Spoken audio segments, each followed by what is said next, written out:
কি গো, শুনছো? ওই গো, আরে শুনতে পাচ্ছো আমার কথা? উঠে পড়ো, সকাল গড়িয়ে বেলা হতে চললো। উঠে পড়ো, এবার না হলে তো কাজের জন্য দেরি হয়ে যাবে। আরে কি হয়েছে বলো তো? আরে সকাল সকাল চেঁচাচ্ছ কেন? আর দেখতে পাচ্ছ তো যে সকাল থেকে বৃষ্টি পড়ছে। আজকে আর কাজে যেতে ভালো লাগছে না, আমাকে একটু ঘুমাতে দাও দেখি। হ্যাঁ, সে তো দেখতেই পাচ্ছি সকাল থেকেই বৃষ্টি পড়ছে, কিন্তু তোমাকে কাজেও তো যেতে হবে। আবার ঘরেতে সেই রকম কিছু নেই, সামান্য বাজার আছে, ওটা দিয়ে আজ কোনো রকমে চলে যাবে। এই তো কদিন আগে বাজার করে নিয়ে এলাম, তা এক্ষুনি শেষ হয়ে গেল। তার শেষ হবে না? তুমি একদিন সামান্য পরিমাণে বাজার করে নিয়ে আসবে, আর সেটা কি সারা মাস ধরে চলতে পারে নাকি? আরে উঠে পড়ো, উঠে বাজারে যাও তো। দেখো গিন্নি, আজকে সকাল থেকে প্রচণ্ড বৃষ্টি পড়ছে। আমি আজকে কাজেও যাব না আর বাজারও করতে যাব না, যা আছে ওদিক দিয়ে আজকে চালিয়ে নাও আর কি। কালকে সকাল সকাল উঠে বাজারে যাব। আমাকে এখন বিরক্ত করো না, ঘুমাতে দাও, ভালো লাগে না।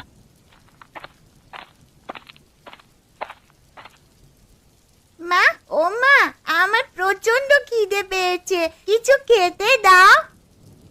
এই তো সোনা, রান্নাঘরে কয়েকটা আলু ছিল, তাই দিয়ে আলুর তরকারি রান্না করতে বসিয়ে এসেছি। আর কিছুক্ষণ অপেক্ষা কর, তরকারি হয়ে গেলেই খেতে দিচ্ছি তোমাকে, কেমন? ঠিক আছে মা, তাহলে রান্নাঘরে গিয়ে বসে অপেক্ষা করি, তরকারি হলেই খেয়ে নেব। হ্যাঁ সোনা, তুই যা, গিয়ে আগে হাত পা ধুয়ে নে, তারপর রান্নাঘরে খেতে আসবি।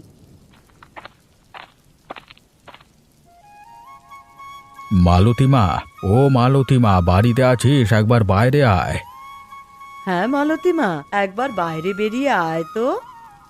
আরে এটা তো বাবা মার মতন গলার আওয়াজ মনে হচ্ছে, যাই একবার বাইরে গিয়ে দেখি।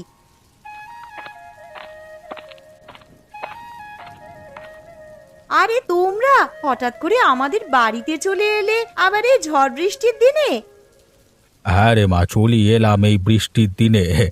বাড়িতে বসে বসে আর ভালো লাগছিল না। তাছাড়া আবার সকাল থেকে বৃষ্টি পড়ছে। তোর মাকে বললাম যে মেয়ের বাড়ি থেকে ঘুরে আসবে, তোর মা একেবারেই রাজি হয়ে গেল, তাই চলে এলাম।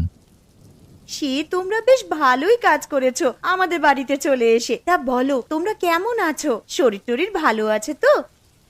কেমন আর থাকবো রে মা, ঠাকুরের অশেষ কৃপায় বেশ ভালো রকমই দিন কেটে যাচ্ছে। তা তোরা কেমন আছিস বল? আমরাও খুব ভালো আছি মা। আরে দাদুন, দিদুন, তোমরা কেমন আছো? দিদি ভাই, খুব ভালো আছি। আর এই নাও, তোমার জন্য মিষ্টি নিয়ে এসেছি। আহ বাবা, তোমরা আবার এইসব আনতে গেলে কেন? জানো তো তোমার নাতনি কেমন মিষ্টি পেলে আর কিছু চায় না, আরে এত মিষ্টি খেলে শরীর খারাপ করবে তো। তা আনবো না? আমার 5টা নয়, 10টা নয়, একটা মাত্র নাতনি, তার জন্য তো এতটুকু করতেই পারি। আর কটা হাঁস এনেছি, আর এই থলের মধ্যে কিছু জিনিস আছে, ঘরে নিয়ে চলো। ও মা, তোমরা আবার হাঁস আনতে গেলে কেন গো? কেন রে, বিয়ের আগে তুই তো হাঁস পুষতে ভালোবাসতিস, তাই নিয়ে এলাম। ঠিক আছে ঠিক আছে, পরে কথা বলবো, তোমরা এখন ঘরে চলো, বাইরে প্রচন্ড বৃষ্টি পড়ছে।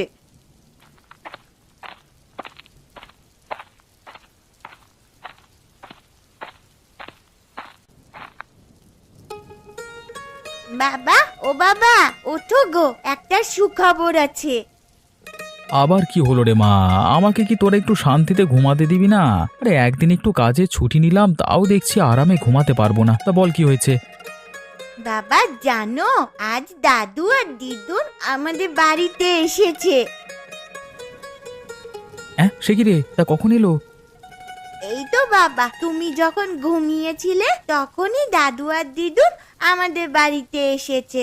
দাদু আর দিদুন ওই ঘরে বসে আছে। একে বৃষ্টির জন্য কাজে যেতে পারিনি, পকেটে সেরকম পয়সা নেই, আবার শ্বশুর শাশুড়ি চলে এলো, এখন দেখছি পকেটে যেটুকু টাকা ছিল সেই সমস্ত টাকাই ফাঁকা। বাবা তুমি ওই ঘরে যাবে? আমি চলে গেলাম, তুমি এসো। হ্যাঁ রে, চল মা।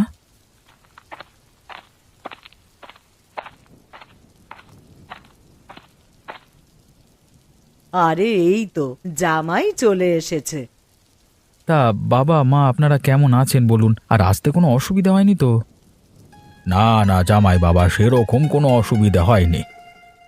তা আপনারা যখন আমাদের বাড়িতে চলে এসেছেন, 1 সপ্তাহ না কাটিয়ে যেতে দেব না, কিন্তু না হলে আমি কিন্তু ছাড়বো না। হ্যাঁ, আচ্ছা বাবা, সে এখন দেখা যাবে। না মা, দেখা যাবে বললে তো হবে না। জামাই যখন একবার বলেছে তখন তোমাদেরকে এই কথা রাখতেই হবে। আর কি গো শুনছো, আর তুমি একবার রান্নাঘরে এসো তো, কিছু কথা আছে।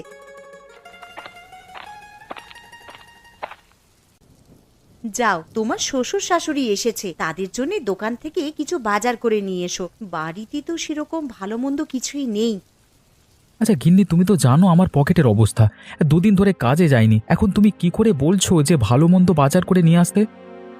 দেখো, আমি অত শত কিছু জানতে চাই না, তুমি ভালো মন্দ কিছু বাজার করে নিয়ে আসবে, ব্যাস। এখন যে আমি কি করি, হাতে দুটো পয়সা নেই যে ভালো মন্দ বাজার করব। কি গো, কি ভাবছো? আগের মাসে তোমার বোনেরা যখন এসেছিল তখন তো বেশ ভালো মন্দ বাজার করেছিলে, তখন তো আমি কিছু বলিনি। এখন আমার মা বাবা এসেছে আর ভালো মন্দ বাজার করবার মতন টাকা তোমার কাছে নেই। ঠিক আছে, তুমি বরং বাজারের ব্যাগটা আর ছাতাটা নিয়ে এসো, আমি বাজারের দিকে যাচ্ছি। এই নাও ছাতা আর ব্যাগ, তাড়াতাড়ি বাজারের দিকে যাও তো।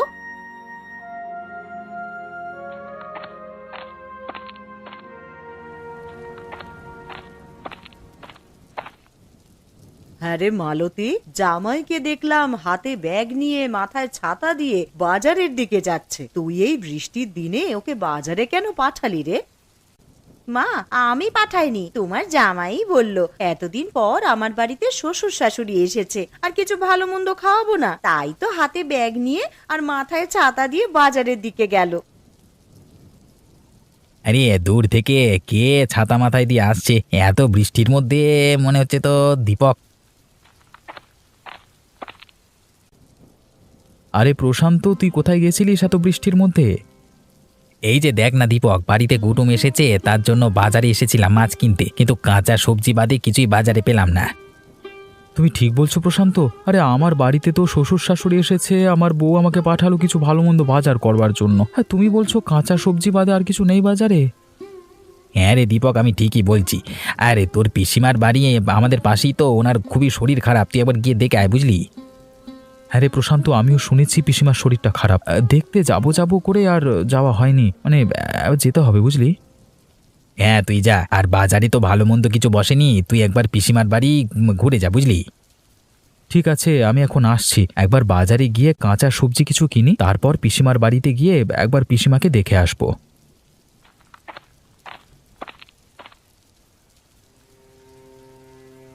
লোকটা কোথায় যে গেল? এত বেলা হয়ে গেল, ঘরেতে সেরকম কিছু ভালো মন্দ নেই যে রান্না করব। কি রে মা, কি এত চিন্তা করছিস? না মা, সেরকম কিছু নয়, আসলে বেলা হয়ে গেল তো, আর তোমার জামাইও তো সেই কখন বাজারে গেছে, এখনো বাড়িতে ফিরলো না। কি যে রান্না করব সেটাই ভাবছি। সে নিয়ে তুই অত চিন্তা করিস না, বাইরে এত বৃষ্টি পড়ছে দেখতেই তো পাচ্ছিস, হয়তো জামাই আমার বাজার করতে গিয়ে কোথাও আটকে গেছে এই বৃষ্টির জন্য। মা, তোমার জামাইকে আমি ভালো করেই জানি, দেখো গিয়ে হয়তো চায়ের দোকানে বসে বন্ধুদের সাথে আড্ডা দিচ্ছে। তাহলে মা, আজকে কি রান্না করব? বাড়িতে যা আছে তাই দিয়ে কিছু কর না একটা।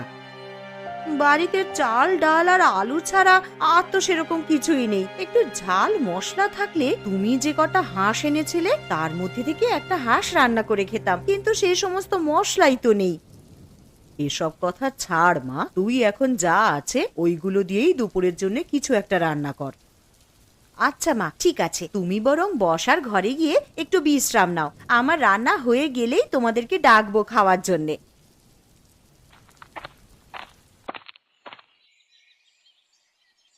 শম্পা বৌদি, আরে ও শম্পা বৌদি, শুনতে পাচ্ছো? বাড়িতে আছো তোমরা?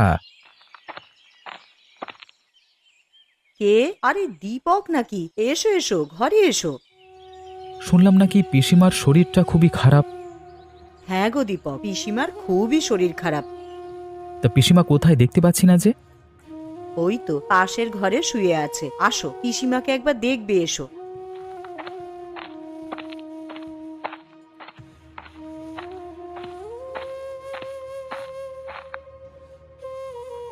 পিসিমা, ও পিসিমা, কেমন আছেন?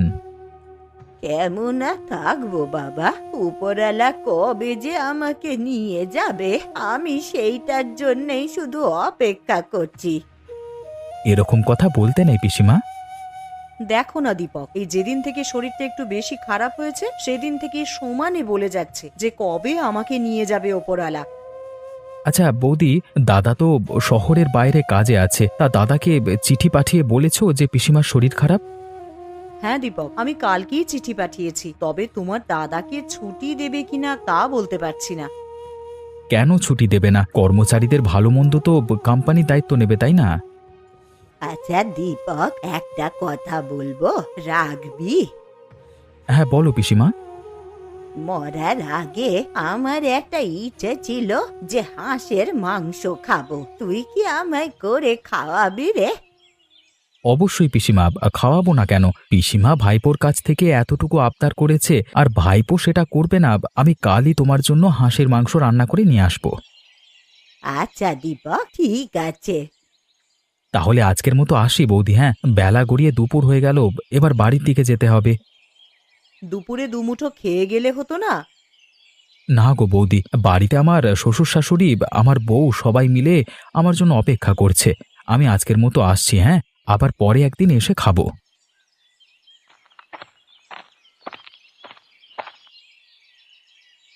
কই গো গিন্নি, আমি চলে এসেছি। এই নাও বাজারের ব্যাগটা নাও। এই যে মহারাজের আসার সময় হলো এতক্ষণে, তা বলি বাড়িতে কি রান্না হবে সে বিষয়ে আপনার কিছু হুঁশ ছিল? আরে গিন্নি, রাগ করছো কেন? আমি একবার পিসিমার বাড়িতে গেছিলাম। তা পিসিমার বাড়িতে হঠাৎ গেলে কেন? কি বলবো আর গিন্নি, বাজার করবার জন্য যখন ব্যাগ নিয়ে বাজারের দিকে যাচ্ছিলাম তখন প্রশান্তর সঙ্গে দেখা হলো। আর প্রশান্তই বলল যে তোর পিসিমা নাকি খুবই অসুস্থ, তাই একবার গেছিলাম ওনাদের বাড়ি আর কি। তা গিয়ে কি দেখলে ভালো আছে পিসিমা? দেখে তো মনে হলো শরীর প্রচণ্ডই খারাপ, আর পিসিমা আমার কাছে একটা আবদার চেয়েছে। পিসিমা আবার কি আবদার করেছে গো তোমার কাছে?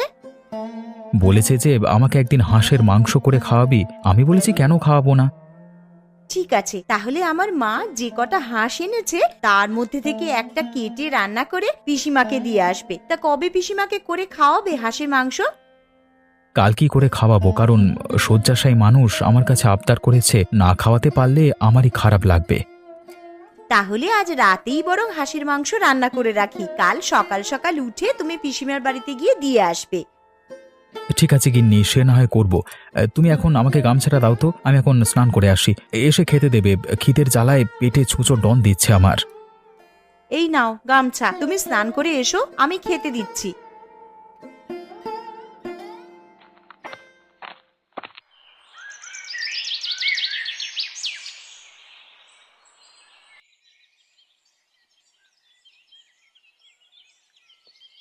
গিন্নি, তোমার মা আর বাবার খাওয়া হয়ে গেছে তো? হ্যাঁ গো, মা বাবার খাওয়া হয়ে গেছে, আর মেয়েটারও খাওয়া হয়ে গেছে। ওরা তিনজনে মিলে এখন ঘুমাচ্ছে। দীপক, আরে ও দীপক, আছিস নাকি বাবা ঘরে? আরে দেখো, তোমার নাম ধরে কে যেন বাইরে থেকে ডাকছে মনে হচ্ছে। আরে হ্যাঁ তো, এটা তো পিসিমার গলার স্বর বলে মনে হচ্ছে, কিন্তু উনি তো শয্যাশায়ী, উনি আমার বাড়িতে কি করে আসবেন? কিন্তু এটা তো পিসিমার গলার আওয়াজই মনে হচ্ছে গো। আচ্ছা চলো বাইরে গিয়েই দেখি। আরে পিসিমা, তুমি এখানে কি করে এলে? আরে তোমার তো প্রচন্ড শরীর খারাপ, তুমি তো দাঁড়াতে পর্যন্ত পারো না। আরে আমি পুরো সুস্থ হয়ে গেছি রে। কিন্তু আমি দুপুরবেলায় গিয়ে তো দেখলাম তুমি বিছানায় শুয়ে আছো, তো এখন কি করে ভালো হয়ে গেলে? সবই উপরওয়ালার ইচ্ছা রে বাবা। তা তুমি আমাদের বাড়িতে এলে বৌদি কিছু বলেনি তোমার? না না, কিছু বলেনি আমায়। তোমার বৌদি শুধু বলল যে সাবধানে যাবেন, আর দীপক হাঁসের মাংস খাওয়াবে বলল, তাই আর লোভ সামলাতে না পেরে চলেই এলাম। তা আপনার ভাইপো তো কালকেই আপনার বাড়িতে মাংস রান্না করে দিয়ে আসতো। কালকে যদি আমি আর না থাকি তাহলে তো আমার আর শেষ আশা পূর্ণ হবে না, তাই চলে এলাম আর কি। আর এসেছি যখন, আমি নিজের হাতেই তোমাদেরকে রান্না করে খাওয়াবো। এ তো খুব ভালো খবর। তা পিসিমা, তুমি রান্না করতে পারবে তো? কেন পারবো না রে, মালতী তো আছে, ও আমাকে একটু সাহায্য করে দেবে। চলুন পিসিমা, তাহলে রান্নাঘরের দিকে যাই। আপনি আর আমি মিলে হাতে হাত লাগিয়ে হাঁসের মাংসটা করে নিই বরং। হ্যাঁ বৌমা, চলো।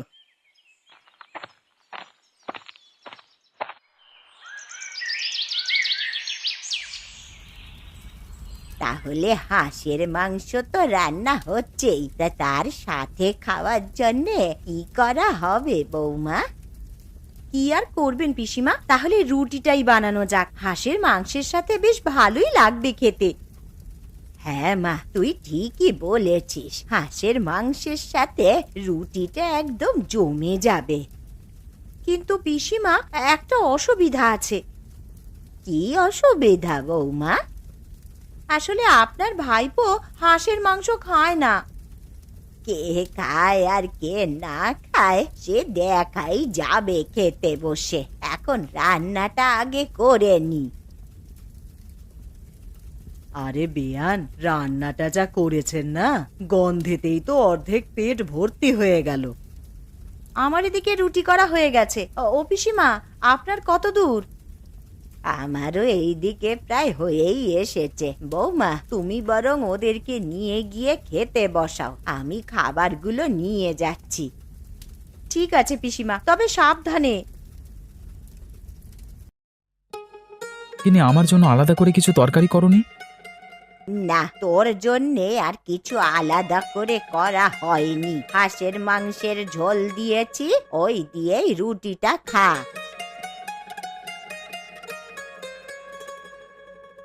এ কি পিসিমা, এ তো দেখছি হাঁসের মাংসের প্রচুর স্বাদ। আমি আগে জানলে এই মাংস ছাড়া আর কিছুই খেতাম না। সত্যি পিসিমা, তোমার হাতে জাদু আছে বলতে হবে। বলেছিলাম না বৌমা, কে খায় আর খায় না সেটা তুমি দেখে নেবে। সত্যি পিসিমা, আপনার হাতে জাদু আছে।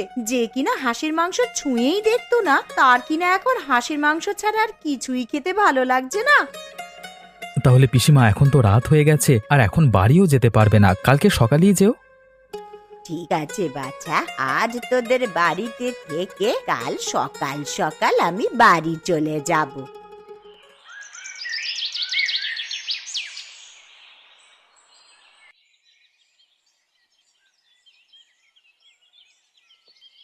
ও বাবা, চোখটা বন্ধ করতে না করতেই ভোর হয়ে গেল। কখন যে রাতটা কেটে গেল টেরই পেলাম না।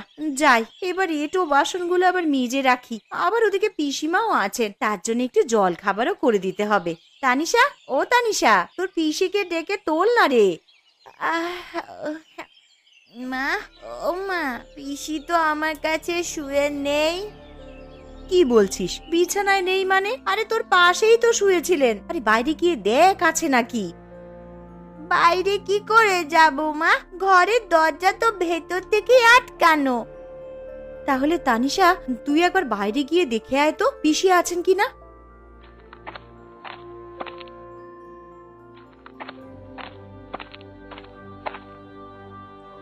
মা, পুকুর ঘাট, আমবাগান সবই তো দেখে এলাম, কই পিসিকে তো দেখতে পেলাম না।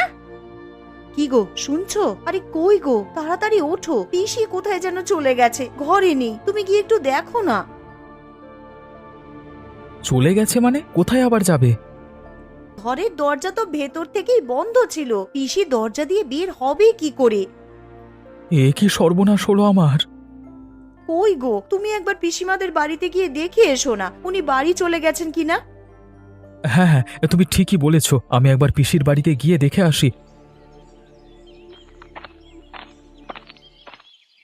আরে দূর থেকে ওটা কে যেন এদিকে আসছে, দেখে তো মনে হচ্ছে প্রশান্ত। যাই, একটু সামনে গিয়ে দেখি।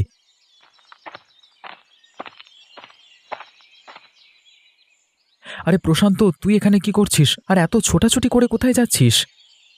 এই তো দীপক, তোদের বাড়িতেই যাচ্ছিলাম ছোটাছুটি করে। কেন রে প্রশান্ত, কি হয়েছে? আমাদের বাড়িতে আবার ছোটাছুটি করে যাবার কি আছে? আর তুই এত হাঁপাচ্ছিস কেন? দেখ না দীপক, কালকে বিকেলে তোর পিসিমা মারা গেছে। এ কি বলছিস তুই প্রশান্ত? এমনটা হতেই পারে না। এমনটাই হয়েছে দীপক, তোর যদি বিশ্বাস না হয় তুই একবার পিসিমার বাড়িতে গিয়ে দেখ না।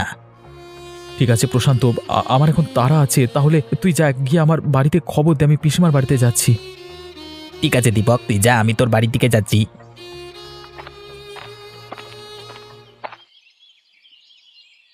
এ কি, বাড়ির সামনে এত ভিড় কেন? তাহলে প্রশান্ত যেটা বলেছে সেটা কি সত্যি?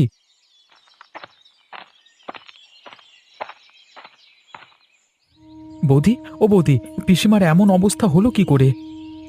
দেখো না দীপক, কাল সন্ধ্যায় তোমার পিসিমা মারা যান। তোমাকে যে একটিবার সংবাদ দিব, বাড়িতে তো কেউই নেই, কাকে পাঠাবো বলো তোমার কাছে? কালকে সন্ধে মারা গেছে বৌদি, তুমি ঠিক বলছো তো?